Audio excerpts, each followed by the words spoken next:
Okay, so my name is Jen Boyce, and I was an agent here. I'm going to switch to this so that you guys could see my bio thing. So I'm so glad you guys are here. I'm Jen Boyce, and I was a talent agent in LA for 30 years. And now what I do is I give parents and actors the exact steps to take in order to be successful in show business. So, as you can imagine, over 30 years, I've worked with a lot of people. These are just a few of the people that I think you would recognize that I've worked with. Nick Robinson, um, Shailene Woodley, of course, Paul Rudd. I adore him. Ashton Sanders, Ross Lynch, Jessica Biel, Storm Reed, Jodie Sweetin, from when she was little all the way up to adult. So, I was there for it all. Um, and Cedric Joe, who was in Space Jam 2, which was pretty cool. I got to meet LeBron James, and he was a doll. So he was delightful. He was smaller than I thought he was going to be, which was interesting. So I'm here now to make your life easier. What I do with my clients when I work with them one-on-one is come up with a strategy and a plan of what you need to do in order to move your career forward. So I hold you accountable. I give you clear steps to take, which classes to be in, what your materials need to look like, helping you find an agent or a manager, or just answering all those questions that I'm sure you might have as being new coming into this industry, because it can be a little overwhelming. And there is a lot of people that talk with authority who don't always know what they're talking about. So I'm here to cut through all that noise and give you, a bottom line at industry professionals, answer to questions and tell you how it really works, and not just another parent who's been doing it for years, which I'm not saying that their advice isn't good. It's just not always applicable to you. There's also people in the industry who are jealous and don't want you to do well. So, so they don't always give the best advice. So today I thought I'm going to talk about two different topics. I'm going to talk about the first one, and then we'll break for commercials, questions. Sorry, I'm in the TV world.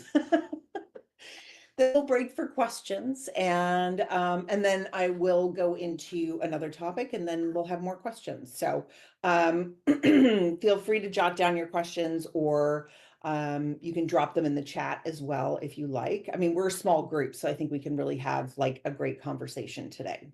So, all right, now, so let's start off with mastering the basics, the do's and don'ts for new actors. We can skip over my bio page. Okay, so we're going to talk about some of the key do's and don'ts so that you can start off on the right foot, and you're not going to end up wasting a whole bunch of time second guessing yourself, or, potentially making the wrong choices. I want to empower you so that feel like you have a clear, idea of what you need to do in order to be successful and move your career forward. So we're going to start out with some do's. So always embrace training, right? I mean, I know that sounds kind of obvious, but acting is a skill, right? It's just like playing an instrument, playing a competitive sport. It's a muscle, it needs to be worked. You don't, if you're going to play the cello, you don't take 6 months of classes and go, I got this. Right? It's something that you have to do on a regular basis, consistently. You have to stretch yourself. You have to, push yourself a little bit, especially in acting, right? To get to those places and really, see what you can do. Um, Also, it's important to sign up for legitimate classes, workshops, and coaching with good people. I always recommend that people work with acting coaches and teachers that are recognizable by agents and managers, because it just makes your path a little bit easier to see, oh, I really like them. They're a little bit green, but I see that they're studying with John D'Aquino, they're studying with Zach Barnett, they are studying with so-and-so, Margie Haber. Oh, they're studying with good people. So I might be more willing to take a chance on you because I see that you're studying with people that I know and respect. So that is really important. As human beings, we are always growing and changing. And even if you're already a working actor, working actors are still in acting class. They are still working with acting coaches. So you're never really done. But we're always evolving as people, right? So it's the same thing with acting, especially if you're a child actor and then you're starting to go into adulthood. There is that transition there, and you will need sometimes some more training and coaching to kind of find your place in that new age group or category. The same thing when you're an adult, right? You're a young adult, then you're a young mom, businesswoman, doctor, professional, then your grandma, you know. So you're always growing and developing. So it's really important to be in class and training with good people. Staying organized. This is really, really important. And I know it's hard because there's a lot of moving parts, but it's great to keep track of your auditions and the roles that you're auditioning for. Creating like a spreadsheet or something like that, a journal that you want to keep, um, can be really helpful because you think, oh my God, I'm going to remember these, but you may not. And it's nice to go back and look and see, when were your busy times? Are you getting callbacks? What kind of roles are you getting called in for? What kind of projects are you getting called in for? Is it all commercials? Is it some theater? Is it film? Is it TV? Is it all comedy stuff?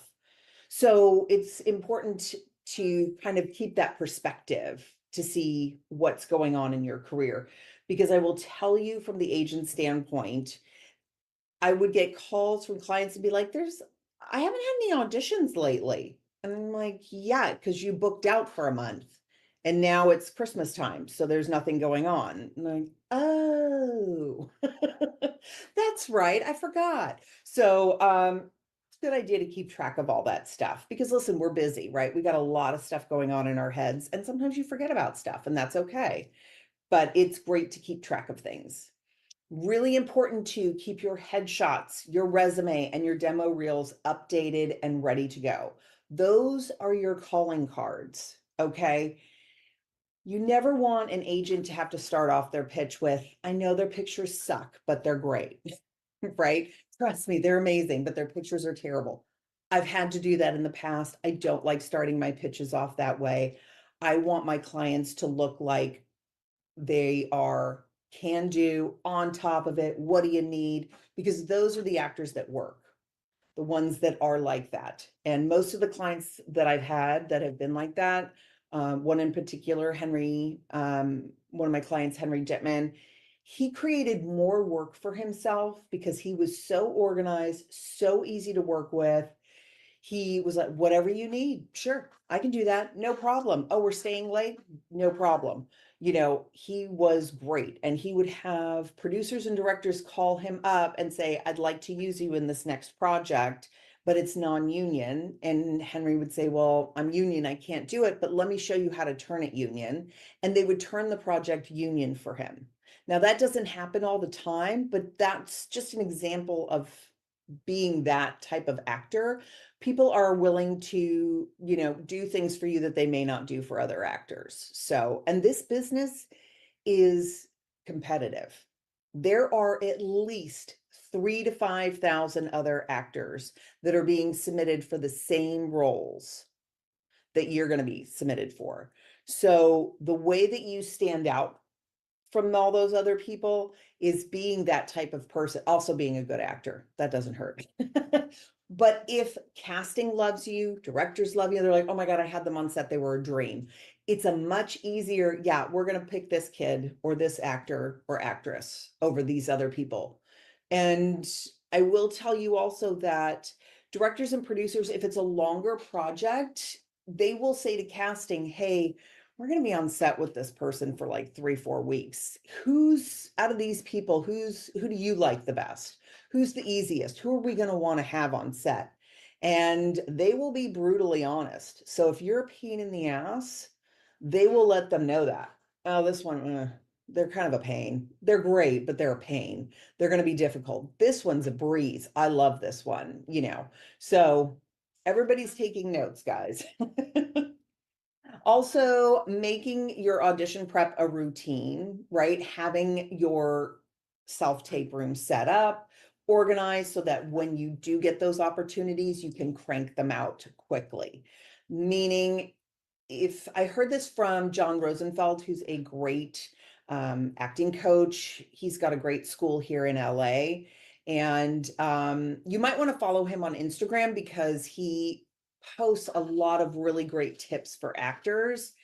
And he posted something saying, when you get an audition, if you know this character, record it right away and send it in, even if you have 4 or 5 days to do it. Because what happens, especially in the self-tape world now, is that you guys sometimes get in your head, which is normal, right? You're not the only one. Let me just hide this. And so what happens is you overwork the material. You go, I didn't like that take. Let me do one. Now you're 40 takes in, right? It's no longer natural. It's just, ugh, it's overworked. So my rule, what I pass on to clients is you get 3 takes. That's it. And then you send in the one that you like the best so that you don't get overworked. Now, if it's a character, John says, like, if it's a character that's a little more in depth, it's harder to get to and you need time, work on it. But again, 3 takes and you send off the one that you like the best. Okay. Don't do 42 takes because I will tell you that that's never the one that's going to get picked. You're never going to get a call back off that. I mean, I don't want to say never because never know. Never say never. That's the old saying. So, but yeah. Okay, let's see here. Oops, I got to click down here. Okay. So don't forget the bigger picture, which I know is really hard. Acting isn't everything. Okay. You want to focus on being a well-rounded person, not just an actor, right? Develop hobbies, stay active in school if you're in school, have friendships, do other things. Okay. Don't just be an actor because I will tell you, nobody likes somebody who just acts. And I will tell you from experience that when I interviewed actors and I was like, hey, so tell me, like, what do you like to do? And they go, well, I love to act. I'm like, that's awesome. What else do you like to do? Well, I just act. I really like to break scenes down and read scripts and watch movies. And I'm like, oh, all right, I'm out. I'm not interested anymore. I want to get to know you. I want to connect with you. And the way that you're going to connect with other people is having common interests. You're going to connect with casting over certain things like, oh my gosh, I volunteer at the local dog shelter, right? Everybody loves dogs. Everybody loves animals. My old boss from the Savage Agency, she had she was a dog person. So anybody that had a dog, she instantly connected with, right? And she goes, "Oh, I really love them. Oh, and I love their dog, blah, blah, blah." Right? They connected over the dog. She ended up taking them on as a client because they were also a good actor, but they had that connection about animals and all of that stuff. So it's really important to be a well-rounded person, right? I'm sure you've met people in your life where you think, "Ugh, I can't spend another minute. It's like watching paint dry with this person." Or they only talk about this and I'm really over it. I don't want to hear about it anymore. So be a well-rounded person, be interesting. That will definitely help you. Embrace feedback. Okay. I love to say feedback is a gift. Feedback is a part of growth. It's not rejection, and you're going to get a lot of rejection in this industry. So it's something you're going to have to get used to. Unfortunately, I'm sorry. It's a part of growth. You're not going to grow if everybody just keeps telling you you're amazing, right? How are you going to grow from that? There's no notes, right? I don't know if any of you watch New Girl, but in that show, Nick writes a novel and finally writes this novel. And he asked for feedback and they were like, no notes. And it drove him insane. He's like, what do you mean, no notes? I got nothing to go on. I can't write anything else because I have no notes. So, notes are super helpful, right? You may be a little over the top. And that's like, okay, great. I need to bring it down a little bit. Do I need to switch up my acting coach because I'm not able to get to where I need to be for this type of audition, for the CSIs? If it's Disney or, something really comedic, then that's a little more over the top, right? A little more, there's like those comedy beats that you have to hit. And if you're not hitting them, you want to know, right? Otherwise, you're going to spend years wasting your time trying to figure it out on your own. So learn from every experience, every audition or meeting, whether it's good or bad, right? Nobody's going to be perfect. I always like to say, you're not doing brain surgery here, okay? And I always tell my clients, if it's your job, it's your job. Okay. When you audition, let's talk about old school, right? Where you'd all go to the same location to audition. You look around the room and you're like, oh, everybody kind of looks like me. We're all the same. You all look the same. You all have the same sides. You're getting the same character description and notes, right? The only thing that's different is you and what you bring to the table. So it's really important for you as an actor to be in tune with who you are as a person, who you are as an actor, and the choices that you make in your scene. So don't worry about being like anyone else. Look at the scene, make strong choices, and follow it through. It may not be what casting or the director had in mind, but that's okay. If they say they're like, oh, wow, I didn't even see the character that way. I really like what she did with that one. And they may say to you, hey, I really like that, but could you try it again this way? And if they say that to you, don't think, oh my God, I've made a horrible mistake. I shouldn't have made that choice. A lot of times when you get redirect from a casting director or director, it's really a test to see if you can make an adjustment. Because I have been fooled before by an actor who has been coached perfectly to do this scene. Then I see them at a showcase and I think, oh my God, this person's great. I bring them in for a callback to my office. I give them something else to read and they're terrible. And then they do their scene and I'm like, great. I'm like, okay, let's try it again. Let's do it this way. And they can't make the change. And I go, oh, all right, this one needs work. They're not ready yet. So, embrace feedback. It's a gift. Don't freak out if somebody is giving you a redirect. It doesn't mean that you've done anything wrong. It just means that they want to see what else you can do with it. And sometimes they're also kind of playing with the character, right? They're like, let's do it this way. And then you do it that way and they go, oh, wait, you know what? You had it right the first time. Let's go back and do it that way again. It's just like they're still like trying to build this character too and figure it all out. So don't stress about feedback or rejection, right? It's not rejection. It's not now. It's maybe later. So don't take rejection personally. Not every role is meant for you, and that's okay. Okay. Directors and casting directors are looking for a very specific fit, and sometimes you're just not going to fit that. So you need to stay positive and you need to not give up. If you give up, like I like to say, the difference between a working actor and a not working actor is a working actor never gave up. Okay. They were like, okay, that's not my role. Perfect. And even sometimes you'll get an audition and you'll think, I am not this role. But what you do is you go in and you kill it and you give your best thing and they'll be like, wow, I really like that actress. She's not right for this, but man, I really liked her.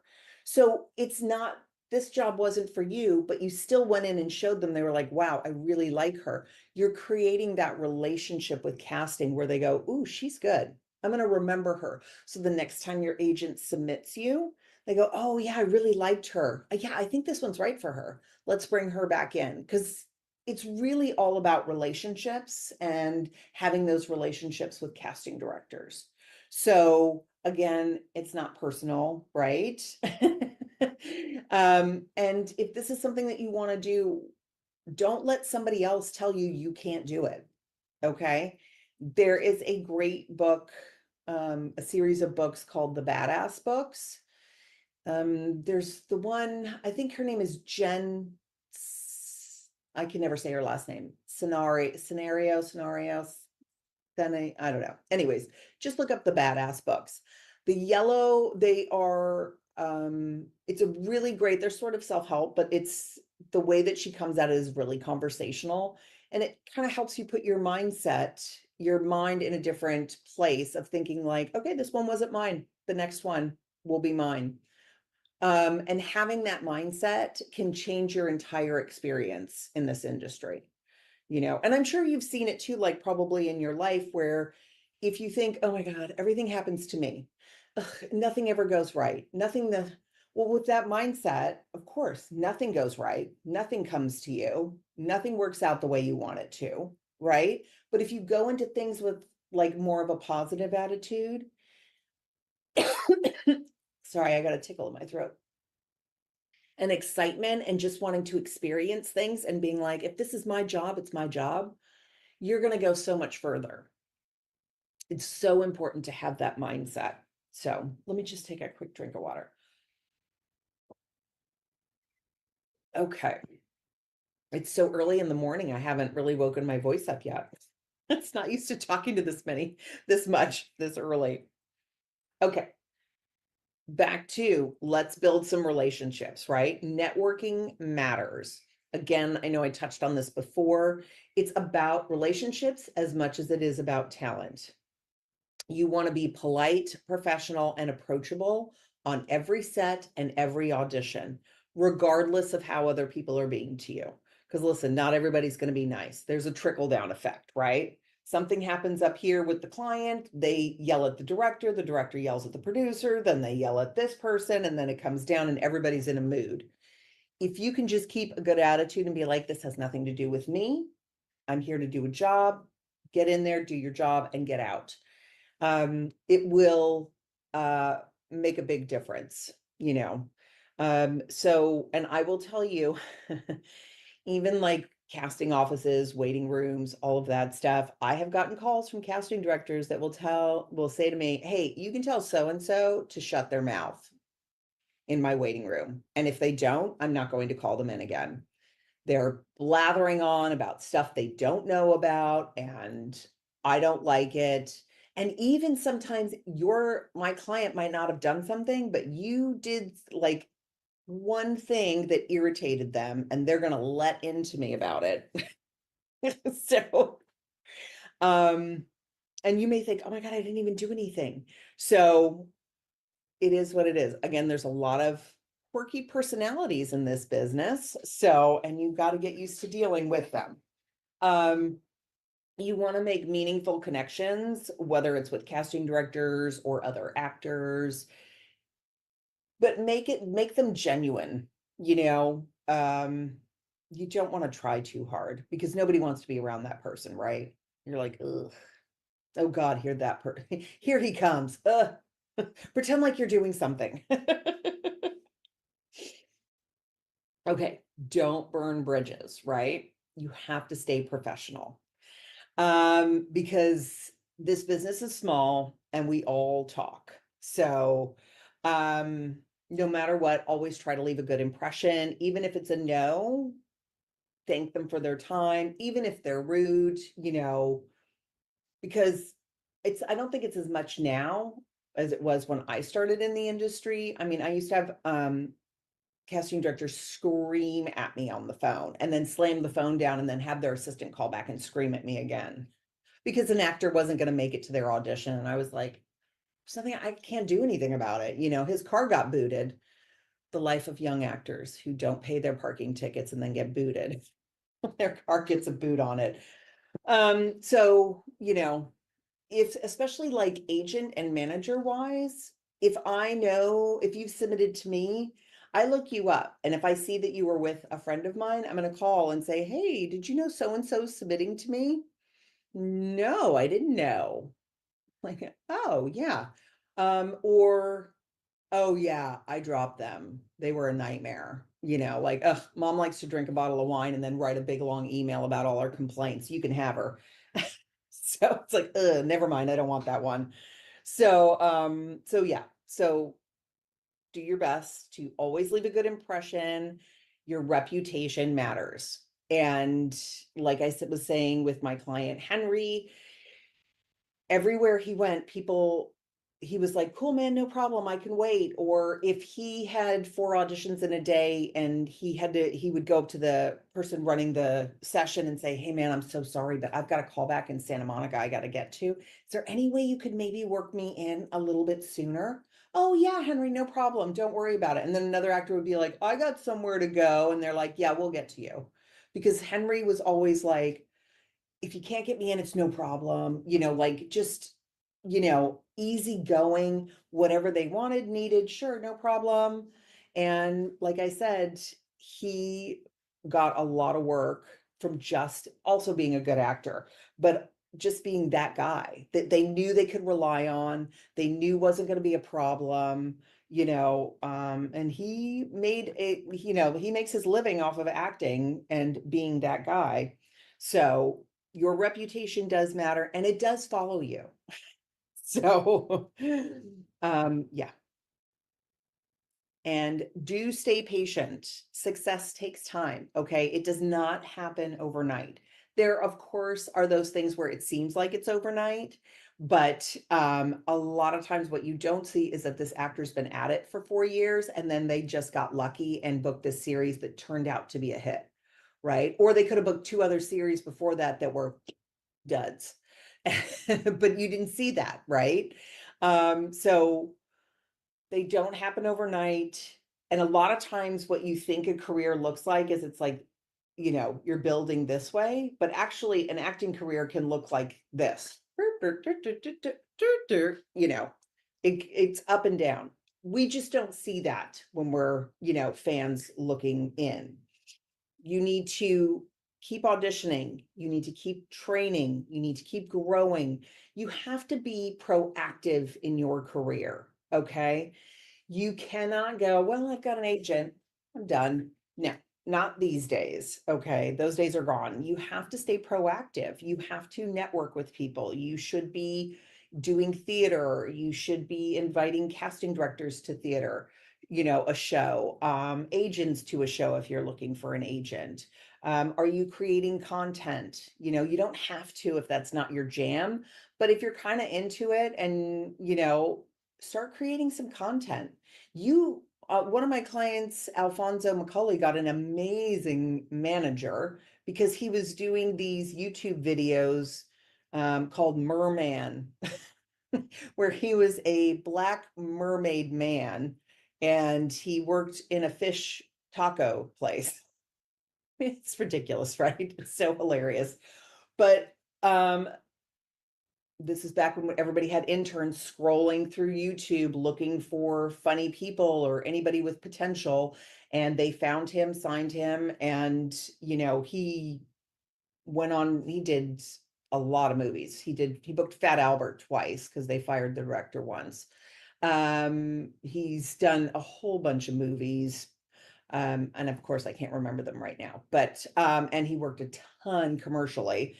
And he had a couple of series, and he was also that actor that was like, cool, man, what do you need? You got it, no problem. He was always up, always ready to go, and directors loved him. He had 2 series he was working on at the same time when that never happened. It used to be if you were on a network series, you weren't allowed to do a series anywhere else. And he was on a network series and a cable series, a BET series and a Fox series with Christian Slater. I can't remember the name of it now. It only went for like 2 or 3 seasons, but they were like, okay, you can have him these days, you can have him these days. That never happens. But he was such a great guy, and directors loved him that they bent over backwards for him. So, yeah, success takes time, and you have to enjoy the journey. You have to celebrate these small wins along the way. Otherwise, you're never going to get there, right? If you just think about all the negative again, then you're just, you're thinking about all the positive stuff, you're more open. So, so have fun. You know, your job as an actor is to audition. So if you don't love to audition, this is not the business for you.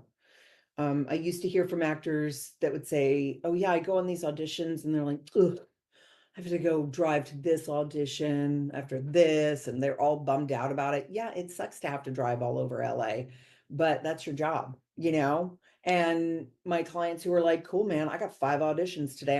I got 5 different outfits I'm wearing. I got to go to 5 different locations, and I'm stoked because that's my job." Those are the ones that work, right? So just keep that in mind.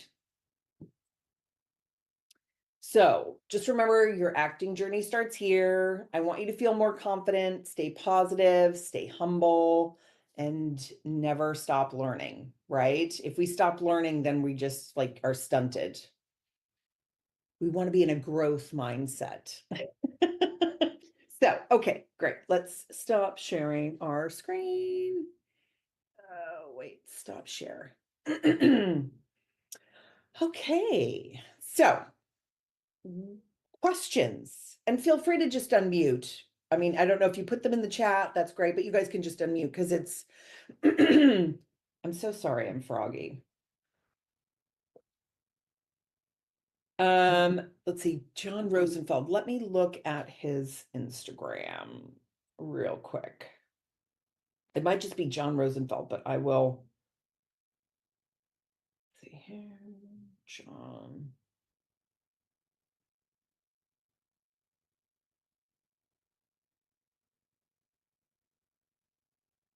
I think, oh, it's John Rosenfeld Studios. Okay.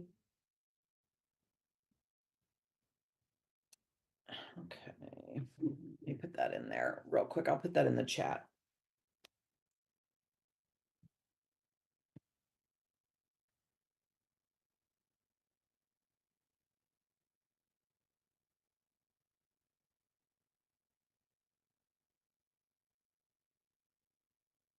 Oh, why won't it go through? Who can see?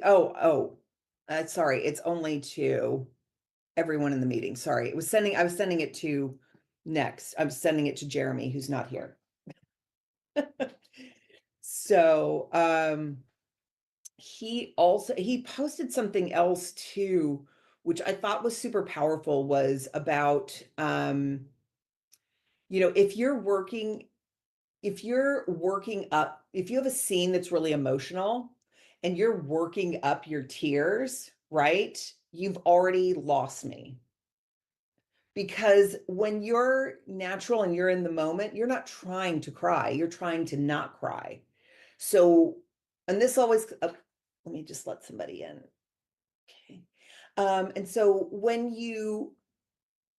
I would see actors at showcases, or they would come into my office and meet with me, they would, you know, and I could see like they wanted to do an emotional scene. They were like, this is, you know, like if I'm a good actor, I have to cry, I have to be emotional. And then, but they couldn't get there. And then I was always like, ugh, why are they doing this? You know, like, you're not going to get there. I'm out. I'm not, you know, like, I'm already passing on you. So just keep that in mind, like when you're picking materials to audition with for an agent, for a manager, um, make sure that you pick something that's going to showcase where you're at. You don't have to cry, right? There's a lot of comedy stuff out there, and it's fine if you can't do it. Because if you show me what you can do and you're really good at it, I'm likely gonna sign you. If you show me something that you can't do, I'm gonna pass on you, right? Why would I take someone on that isn't ready for me? So I was just working with a client, And the feedback I got from a manager was, he's got a great look, but he's not ready for me. He's too green. So, then with that feedback, it's like, okay, let's get him back into class. Let's switch up. If he's in class, let's switch that up. And then we can try again with them in 3 to 6 months, if you are really working intently on getting better at it. So, does anybody have any questions? I do. Okay. Hi, Rachel. Hi, Jen. How are you? Good. How are you? I'm doing really good. I'm a little froggy myself too, so sorry about that. No. Um, I do have a question though, just about I live in Calgary, Alberta, and the movie scene has really and like TV scene has really like picked up around Calgary. Mhm. And so I've done like some background acting, just, being a background actor and stuff like that. But I really want to get into like commercials or things like that, even like commercials where I don't need to like speak, but I'm more of like a main focus in that commercial. Mhm. How do you think I could go about that? Because again, in Calgary, there's not really too much of like the commercial scene. It's more of like the movie scene that's happening right now. Right. Well, I think the important thing, I think the goal for you should be to get an agent up in Calgary. And so once you can get an agent up there, then they're going to submit you on either TV projects or commercials, because there's got to be some local commercials and stuff for Canada only Yeah. that are shot up there. I mean, I don't know the industry that well, but I know, there's got to be some up there. Mhm. So I would really look at trying to get a local agent and getting started that way. That way, then you also have that guidance of, hey, here's the acting classes that we recommend, um, the coaches that we want you to work with. You can certainly work with LA coaches too. Um, on the adult side of things, let me just pull up my if you'd like, I'll put in a couple of I have to find my list of acting classes. I have all my preferred lists. So, let me put in a couple of I'm going to put in some really great adult actor classes that are in LA. I'm sure they have some that are online and virtual because of COVID, which is great because now you don't necessarily have to be here all the time. Let me drop those into the chat for you. Oh, amazing. Thank you. I have some that I think are more for kids, and so my resources range all the way through.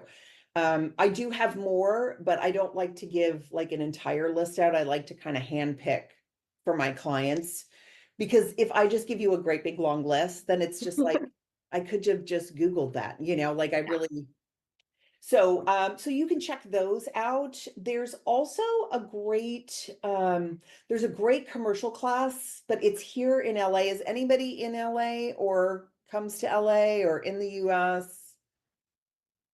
Okay, then I won't worry about it because that one's only in person. So let's see. Oh, you travel? Okay. So there's a great one called the commercial class. I'll drop that in there. Um, it's done, so it's called the commercial class. Ross Lacey and Allison Horn are two of the busiest commercial casting directors in LA. And they don't teach the class, but they come to the last one and they watch your tapes and then they talk to you about what they look for. And I think that it's such a great leg up for actors, because who better to know what their clients want to see than the actual casting director, right? So I really love that commercial workshop. It's usually like 4 Saturdays or 4 Thursday nights. And I think it's like 3 hours. Each class is 3 hours. It's a great class. Um, so that one is really great for commercials. Um, so yeah, so I mean, I would look into those acting classes if you're interested. And like I said, when I work with clients one-on-one, I get into like what your goals are, where you're at acting wise. I have you send me a self-tape, your headshots, your resume, look at everything, and then kind of give you, my feedback of like, I think you need to switch up your acting class. Your acting's not quite strong enough yet. Let's build it up before you submit to an agent. When you do submit to an agent, this is what it should look like. This is what your cover letter should look like. I want you to have a really good scene together, all of these things. So we kind of work together to get that so that your package when you submit to an agent looks really professional. Although you guys are doing next, so I don't know if you're doing the showcase or not. I mean, that's a great opportunity too, to be in front of them. But I think also having that knowledge before you go to the event of how to show up as like that can-do client can be super beneficial. Because I can tell you from years of doing events, like next, all of the actors are there and they're bright-eyed and they're excited, but they have no idea what they're doing. And as the business has changed, agents are super busy. We don't have the same time to handhold and walk you through things. Like, I need somebody that I can take on, ready to go. Let's hope you start booking. It's also one of the reasons why I'm not an agent anymore. I loved being an agent, but the industry's changed so much. It's become such a volume business, that I wasn't enjoying it as much. I love working with parents and actors and just trying to help them navigate things, and being a part of that journey with them versus, just grinding away, submit, pitch. Um, it was just not as much fun, which is why I do what I do now. So, so yeah, so it can be super beneficial because if you show up and you're like, oh, here's my resume, it's all done, it looks professional, you've got great shots, you have a great scene together. You're like, yeah, I've been studying with these people. It's a way easier yes to work with you than like, oh my God, I'm gonna have to put a lot of work into this one. Do I have the time to work and to put that work in? Because just like to put things in perspective for you guys, agents make 10% of what you make, right? We don't get paid any other way. So if an agent is asking you for money up front, they are not a legit agent. I would love to have charged money. I feel like with some clients, I deserved money because they were a lot of work, but we don't make money unless you make money. So, and to put it in perspective, let's say you book a SAG commercial. Let's say the SAG rate, I don't know I think it's like $781 and some change for the shoot day, right? So I've been submitting and pitching you for a year. You finally book a commercial. I'm super excited. I'm over the moon. I'm like, yes, I will have made $78 for a year's worth of work. Okay, so we have to have a huge amount of clients to be able to make our bottom lines. And even though agents love what they do, every agent has a bottom line. You have to make money in order to stay at an agency. So it's a volume business now, and they just don't have that time to do that. So if you can show up like, what do you need? I already know what I'm supposed to do. I'm going to be the easiest client you ever had. What you tell me to do, I do. It's a much easier, like, hey, I really like this actor. I'm going to take a chance on them because they're not going to be a pain in my ass. So did that answer your question? I mean, I kind of went off on a bit of a tangent. Yeah, no, for sure. So I do actually have one more question, kind of following my last question. Do you think, because I kind of wanted to get into more commercials and stuff like that because I feel like it might be like a little less acting and I don't have too much experience with that other than just the background acting, which I've Yeah, never had a role with that. It's either just right. me serving or I don't know, doing something where I don't have to speak. Is that correct where I should be going into commercials because it would kind of like further my acting, or should I kind of more so just continue the background acting and trying to get like maybe like one line here or one line there? So my stance on extra work on background acting is it's fine to do a couple of times, but not a lot Okay. because just to like, I mean, it's great to do it a couple of times just to get a feel for what it's like to be on set, kind of see all the moving parts, all of that. But if you continue to do it, you get to be known as an extra actor. Okay.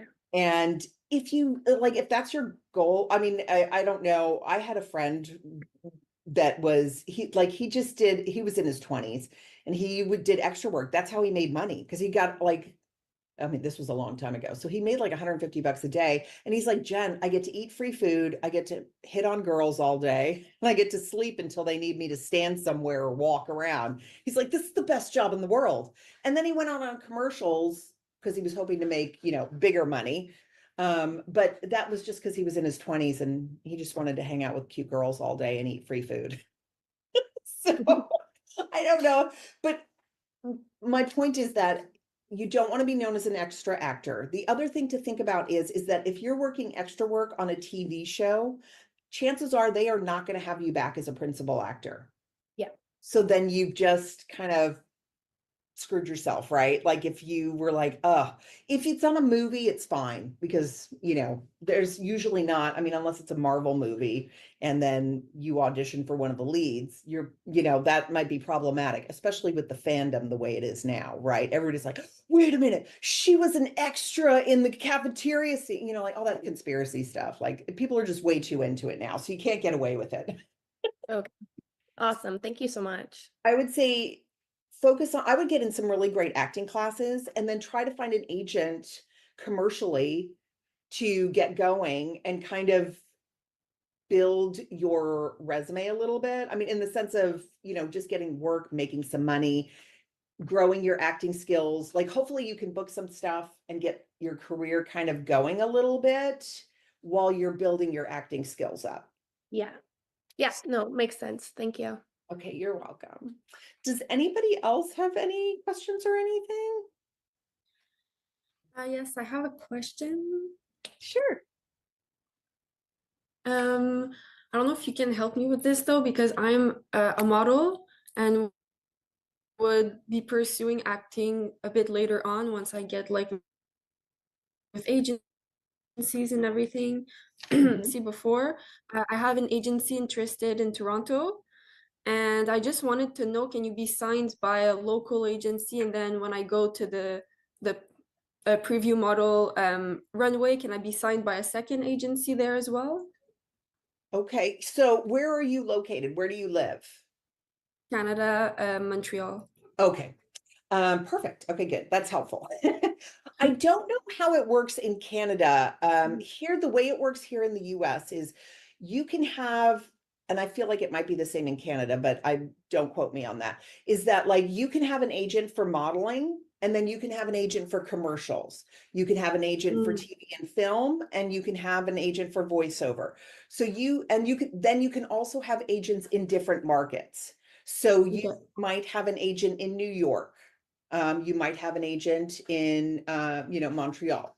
So, and that's okay. It can sometimes get a little bit muddy if they're both submitting on the same projects. So that sometimes can get, but that's, champagne problems. And that's something that you can, figure out when those issues come up. But yes, you could have an agent, in you might even be able to have one in Toronto. You might be able to have one in Montreal.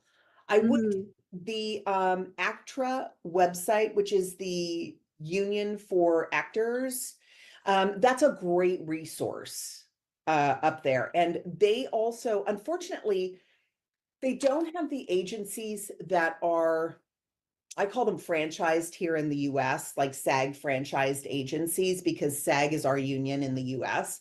Um, they have like a list of all the agents that are, I'll say, legitimate.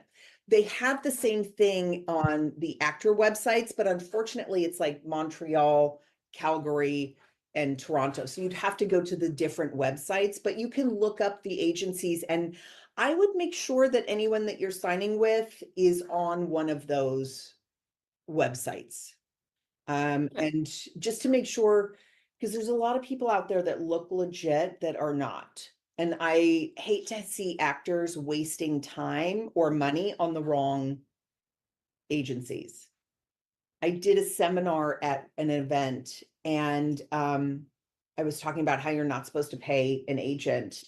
And this woman Yeah. raised her hand and she said, "Oh, I've been paying my agent $200 a month for the Wow. last years, and I haven't gotten anything." And I was like, "Oh, I'm so sorry to tell you that, but you like that's not legit. Like you need to stop paying them." And she's, like, I'm sure, $200 a month is a lot of money Mhm. to be, and then over 2 years, that's, so yeah, so I like to always use the unions as a guide. I know not all the modeling agencies are always on there, but I think even like the Wilhelminas and like the well-known agencies are even on there, or if they're not, I would go with a name modeling company that you've heard of and do your research on them, because that poor girl has been sitting for 2 years thinking she had representation and paying for it. And she wasted 2 years, right? And 2 years is a long time. You can change categories, you can go from a teen to an adult. So, and I hate to see actors spinning their wheels, you know, because then sometimes you get really frustrated and then you give up. You're like, Yeah. nothing's happening. Something's wrong with me. Why doesn't it, why isn't it happening? And then we kind of go down that rabbit hole a little bit. Which is why I think those badass books are really super helpful. I mean, I've read them. The Badass at Making Money, Badass at Living Your Best Life. And it's just about talking about like, what do you want to do? And then having that mindset and not letting other people rain on your parade. Because there's always those people, right? Mhm. Oh, you're going to So be an the actor. Yeah, classic. So the agency in Toronto is like legit. They're all like, I did my research and everything. And Good. I did ask, like, since I'm with Preview Models, that there's a possibility that I might get an opportunity to be signed by someone else that's more up there.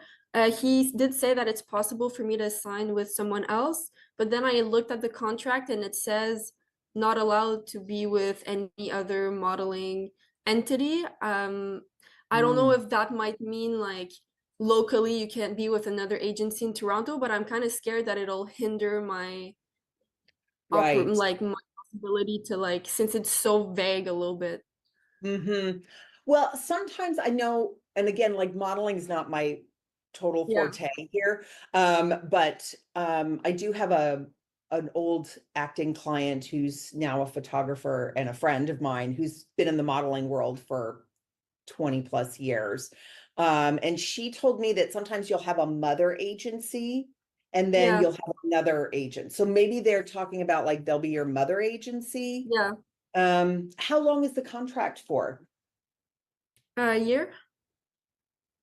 Okay. Yeah, I think that's fine because you know what? You'll know in a year if it's not working, then you just switch Mhm. agents, you Yeah. know? And if you come to them and you say, "Hey, Wilhelmina wants to sign me," and they say no because of this contract, then you tell Wilhelmina, "Listen, I only have 3 months left on my contract. They won't let Mhm. me out."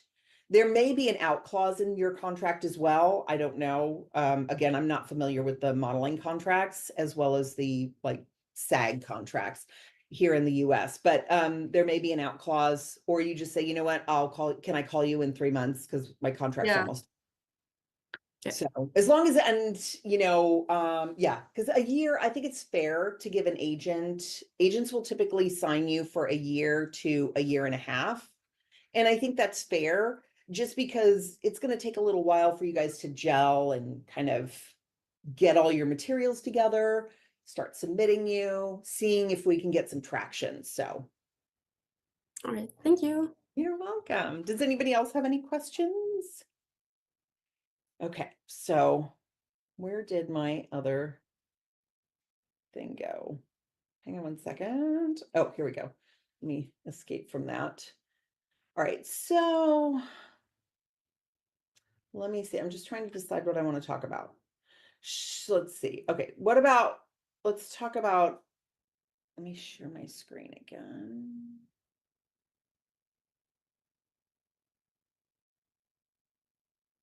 Present. Okay. So let's just talk about like quick tips for agency meetings when you guys go to meet with an agency or on a Zoom meeting per se. So what do they want to see? So basically, agents are looking to make a connection with you, right? We're looking to connect on some level, like, oh my God, you love dogs, I love dogs, or oh my gosh, I lived in Europe for a year too, or I have family in Australia, right? You're just looking to kind of create, it's like dating a little bit, right? You want to find that common ground, that connection. And I want to see that you have good energy, right? And that you're confident. I don't want you to be like cocky, but I want you to be confident, and have really great energy because, right, who doesn't want to be around somebody who's like fun to be around? So they want a bit of believability in your performance. Now, when you guys are starting out, like I'm not looking for an Oscar award-winning performance, okay? But I want to see that you've connected with the character a bit. You've thought about the character. I don't want you, a lot of times I see with new actors is they are just regurgitating the words. They're not connected with it. They're not thinking about it. Like doing that character breakdown kind of thing. Where are you? Who are you talking to? What's the point of the scene? All of that. So I want you to be real. I want you to be authentic. I want to see that you've put some work into it, right? Because anybody can regurgitate words, right? We all can read. So I want to see that you've put some thought into this, right? Because this is going to show me what you're going to show to casting. It's going to show me also, what kind of client are you going to be a little bit, right? If you didn't put the work in now, you're certainly not going to put it in after you sign with me, you know. So I want to see if you can listen and take direction. And this goes back to what I was talking about before, right? About making a really strong choice, but not being, not freaking out when I say, hey, I love that. Hey, could you do it this time a little bit different? Like, oh, I'd like you to do it a little more anxious, or can you do it a little more upbeat? Right? I never go to that place of like, oh my God, I know I made the wrong choice, right? There's not one way to do it.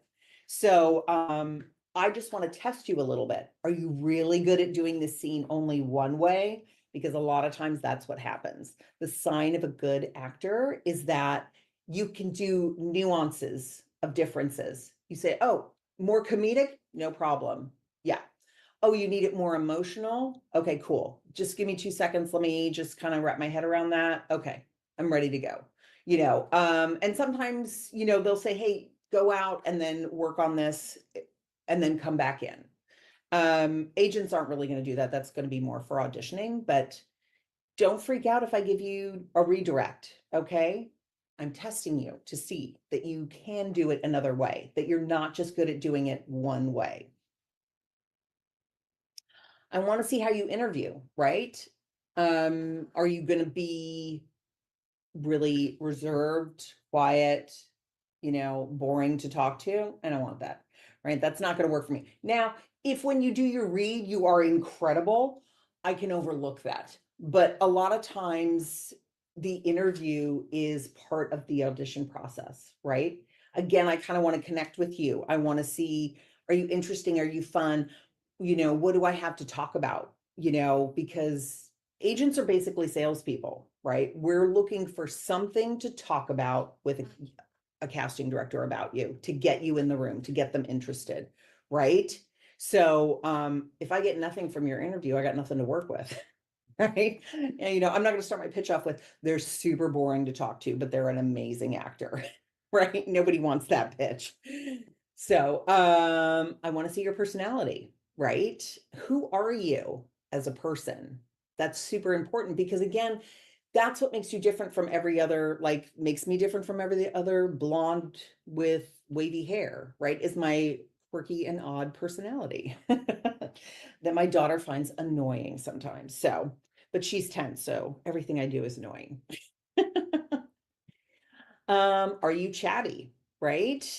This business is about networking. I want to see that you're comfortable talking to people. If you're uncomfortable talking to people, that can be a bit of a challenge. Again, if you give like an Academy Award winning performance, I can overlook it probably.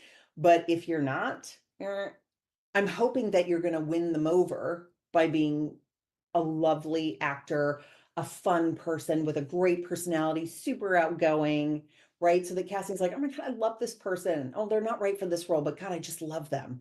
You know, again, we're building relationships. So be chatty. I want to see, did you share any of your funny stories? And I'll tell you why this is important. And you know, I mean, we all have funny stories.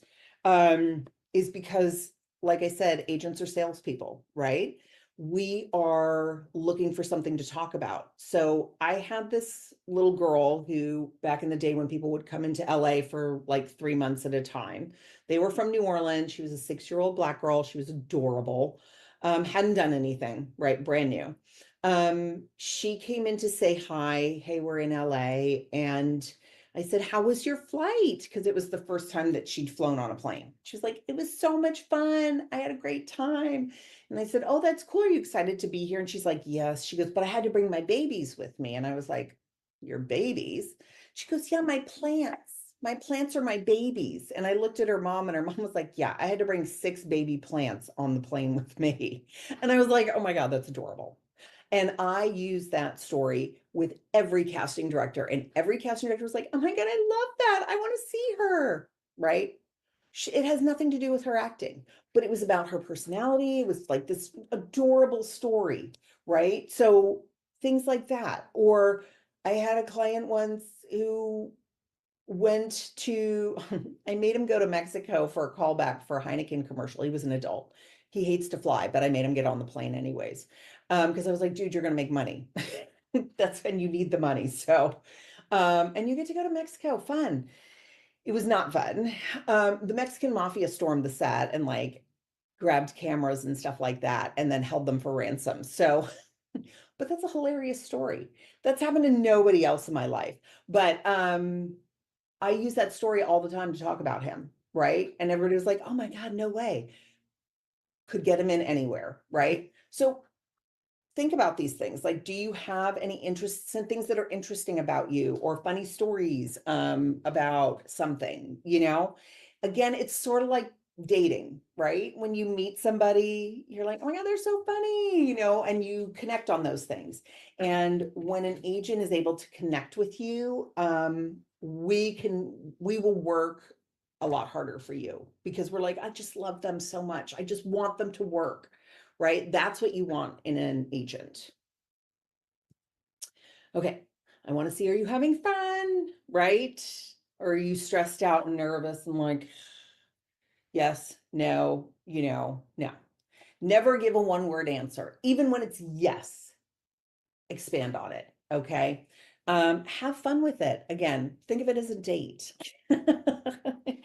So, you know, just enjoy it and have a good time. Your goal should be to meet somebody and create, you know, and have fun.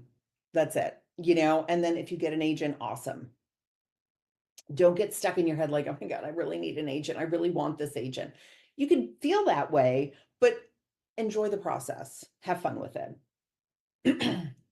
And I'm also looking at to see, do you really want to do this? Especially with kids. Do you really want to do this, or is it your parent? Because this business is hard. And like I said in my last talk, there are at least 3 to 5,000 people submitted for every role. So you really have to want to do this. You really have to love to audition. You have to really want to put the work in, because the people that put the work in are the ones that work. The ones that don't put the work in don't work, right? Gone are the days where you're going to be sitting at the soda fountain, right? Like that's so old school. And a director's going to see you on a corner and be like, oh my God, I need you in my movie. That doesn't happen unless they're trying to pick you up. Okay, it's not going to happen. It's too easy to find talent now, and there's too many actors out there so to choose from. So you have to really want to do this because, like I was saying before, agents make 10% of what you make. So in order for me to make a living, I have to have a lot of clients and they have to work. And I have to spend my time on the phone pitching, getting you appointments, which means when I get you those appointments, you better be ready to go. You better make that audition. You better turn it in on time. I don't want a song and dance. I don't want you asking me for an extension. I don't want you making my life more difficult. Okay. If you are doing all those things, I am not interested. I don't have time for it. Back in the day, we could do a little bit more of that, but not now. There's no time. And the agent friends that I have a lot of times will send me their clients that are brand new and say, hey, I really love this client, but they have 1,000 questions and I just don't have time. And so I'll work with the client and I'll ask the agent, okay, what do you need me to work on with them? And whatever that might be. Or they're like, they have 1,000 questions and I just don't have time for it. You do not want your agent spending time 40 minutes on the phone with you explaining how to do something or talking you off the ledge or whatever it might be. You want your agent on the phone pitching you with casting, going to lunch with casting directors, keeping those relationships really good so that they're known as like, oh my God, I got to call Jen. She's got the best kids. She's so on top of it. I love working with her. She never lets anything fall between the cracks, and that's, part of what made me super successful was that I was really honest. And I always pitched clients that I was super passionate about. And I knew my clients. I didn't just throw everybody in there and then just hope that something stuck. So it's really important to make your agent's life easier, make their job easier, make them look good by the way that how professional you are. How you follow directions, all of the directions that you get in your self-tape, right? There's like 15 different things you have to do. We need a close-up, then we need a full body, then we need a side, then we need this, then we need that. When you do all those things, you make your agent look good, which in turn, they will get more appointment times. When you have clients that are like, oh, can I get an extension? No, you had 4 days. That's why when you get an audition, you should start working on it immediately because you don't know. Maybe something will happen. You get sick, right? Well, you weren't sick for the first 3 days, but you waited till the last minute. Don't wait till the last minute because again, 3,000 to 5,000 other actors that will take your spot in a heartbeat. So, okay. Sorry to get real like stern on that, but I got to tell you, these are pet peeves from my agent friends. They are like, these are the things that drive me insane. Also, here's another little tip before we go to Q&A. Do not ask your agent, what's your strategy for getting me out? What's your plan for my career? I can tell you what that is in the beginning. And that plan is I'm going to submit you, you're going to get auditions, and you're hopefully going to work. Okay. In the beginning, there is no strategy other than that, right? I can't say when you're going to book a job, right? We don't know. So, and again, that's sort of shows your naivete and it irritates agents to the core. Like, I want you to work. And I don't know how you're going to work and I don't know what you're going to book first, but we're going to try everything and then see where you start booking. And then we're going to hone in on that as your career grows, right? As you are developing, once you get your first big series, then there's a little more strategy that goes in that. What kind of next project are we going to do? That's when you're going to start to get into that strategy stuff. In the beginning, I'm hoping you're going to work. And I'm hoping you're not going to make my life miserable by being a pain in the ass client. So, all right. Anybody have any questions?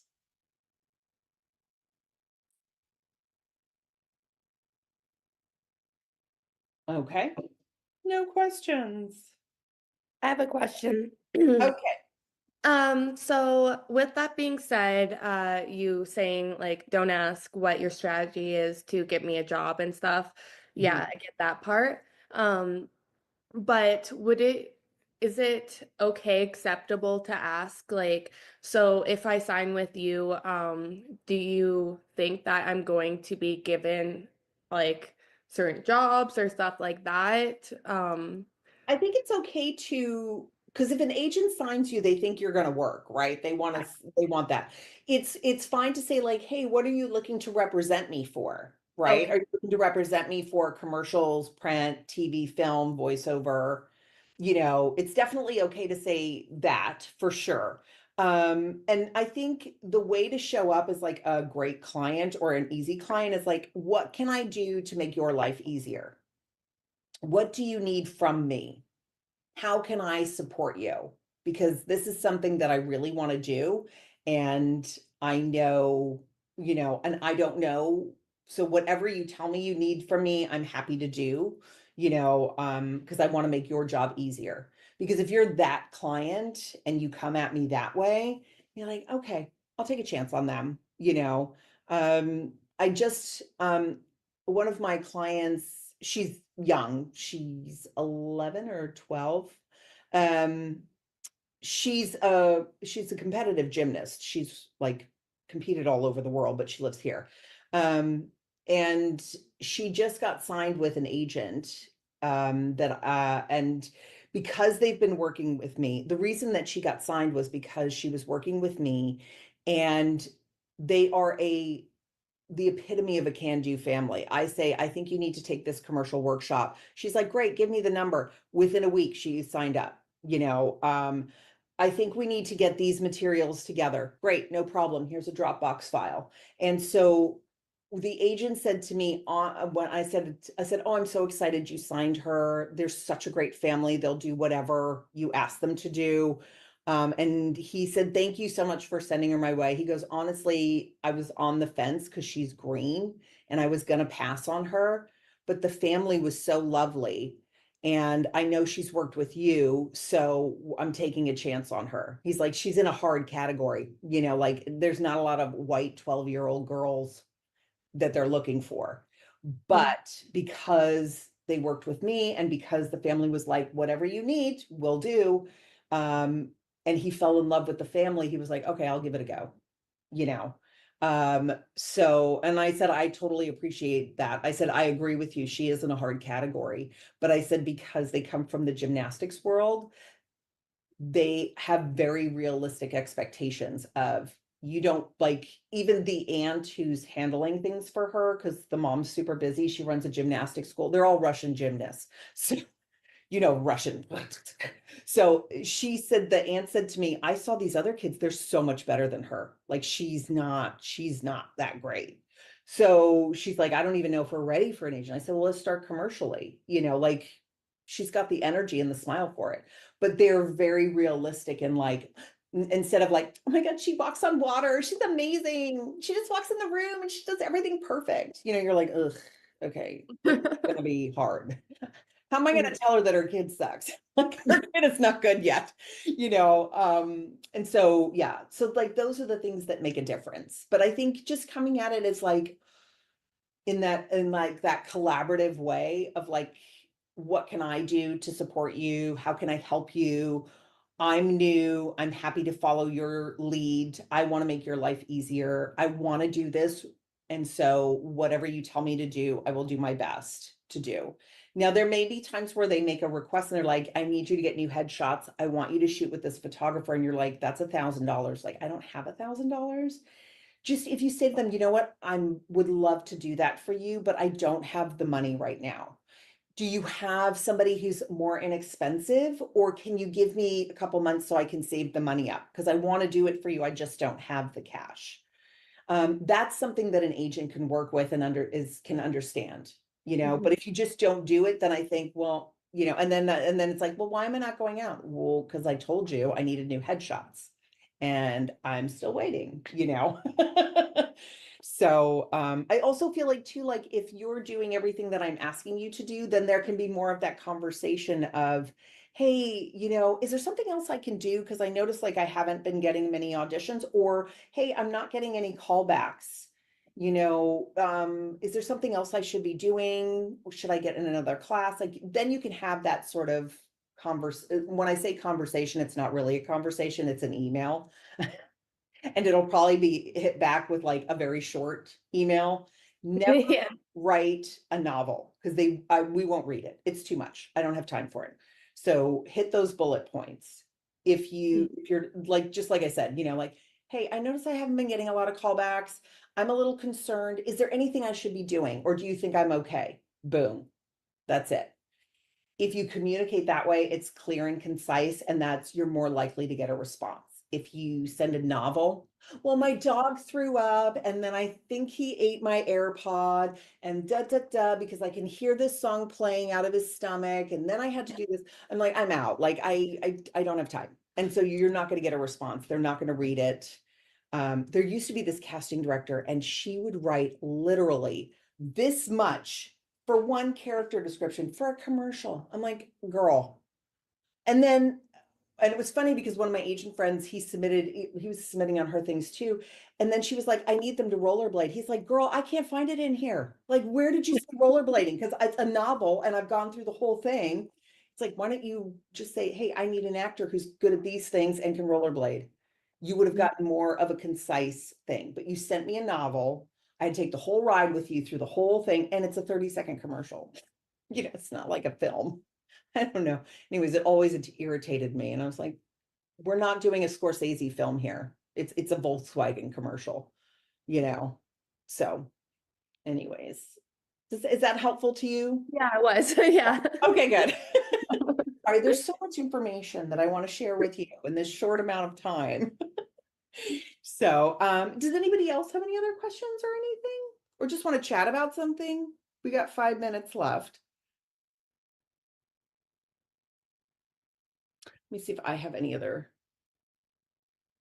Because oh, so yeah, so I reach out to my agent friends all the time and I'm like, so what's the crazy things you've heard lately? And one of my agent friends said that a client said, well, I'm not getting coached for the first audition. I'll get coached for this callback. And I was like, that's the dumbest thing I've ever heard. Like, you're not going to get a callback unless you got coached for the first one. And if you get a callback and you weren't coached, then you shouldn't be coached because they like what you did the first time. So, and the only time that you really need to get coached is if it's a big role. Is it a big guest star role? Is it, you know, like for a movie or, you know, a series regular role? You don't need to get coached for like the small 1 or 2 line co-star roles, right? You don't need to waste money on that. But when you're going in for a bigger role, even like supporting in a movie, or it's like a really important movie and you have more than a couple lines, I would get coached for it. And yes, it's expensive, but you know what? It's the price of doing business, unfortunately. No, not unfortunately. I mean, listen, if you're going to be a baseball pro, right, and you're playing on a competitive team, you're going to pay a pitching coach if you're a pitcher. You're going to pay a batting coach because you want to level up and you want to be the best. So acting is the same way. You know, it doesn't always mean though that you have to pay for the most expensive teacher, the most expensive photographs.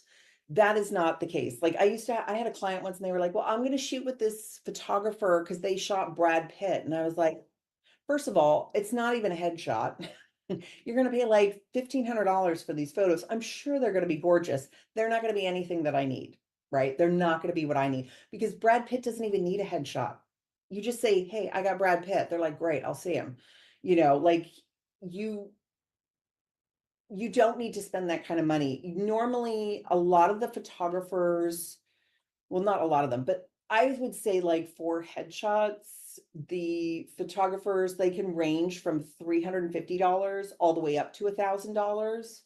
Um, it just depends on who the photographer is, how fancy they are, and what their waiting list is like and how many looks you get. But here in California, you can get great headshots for $350, under 500, for sure. So, just keep that in mind, that you don't always, just because you're spending more money doesn't mean you always get a better product, right?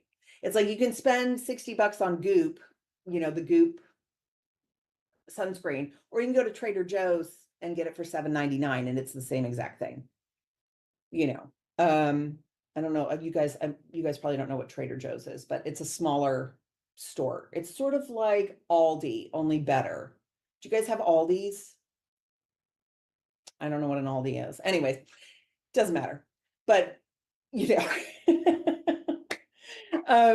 so yeah, so just because you spend more money doesn't mean it's better always. And sometimes having somebody like me, who's in the industry, can help you navigate and find the right people for you, because there's also not one agent that's right for everyone. So even though, and a lot of times I hear actors say, oh, well, they're a big agency just because they have a lot of clients that work. It's not necessarily that they're a big agency. Like obviously, yes, we have the CAAs. That's a big agency. I don't know, ICM isn't around anymore. I don't know what it's called now. But those are big agencies, but there are a lot of mid-sized agencies that people call big because they have a lot of clients that work. So don't always get caught up in like, oh, I feel like I might get lost. It's like, well, let's look at that. Maybe you're not, maybe you're not looking at it the right way.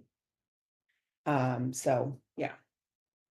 Well, this has been a great session. I hope you guys got a lot out of it. You can scan that. Boop. That is my barcode. You can also just follow me on Instagram at the Hollywood Prep and follow me there. I'm going to be releasing some new products, some new ebooks. One is the audition checklist, which is going to talk about all the different types of auditioning and how to prepare for them. It is geared, there is a whole parent section for parents. It's mostly geared towards parents, but the information is basically the same. Just, because I do work with a lot of parents. I'm also releasing an actor's journey journal that is going to help you work on breaking down your characters. There's also, because as I'm sure you can tell, I'm super positive, and I feel like if you have the right mindset, you can do anything. So there's a whole section for gratitude and goals and, just like positive affirmation things, like when you go on an audition, saying to yourself, you know what, I deserve to be here. I've put the work in. I deserve to be here. Because I think when you start out, sometimes you can feel like, oh my God, what, I shouldn't be here. Like these people work. I've seen these people on TV. And, and so I think it's really important to have that mindset and realize, hey, I put the work in. I deserve to be here. I got this appointment for a reason. They want to see me. Let me show them what I can do. So I'm going to be launching those, I think, in the next week or two. So I'll post about it on my Instagram. You can also go to my website and there's stuff on there too.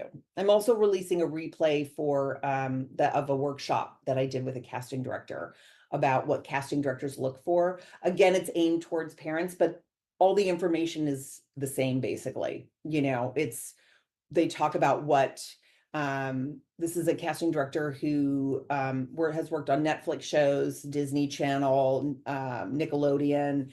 And he just talks about the casting process from the start to the end, what keeps casting directors looking at a tape, what their expectations are, which I think can be super helpful when you're starting out because you're trying to figure it out, right? And you're like, I don't know, is this right?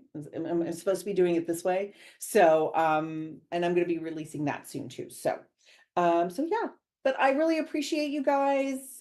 Feel free to reach out if you have questions or you want to work with me.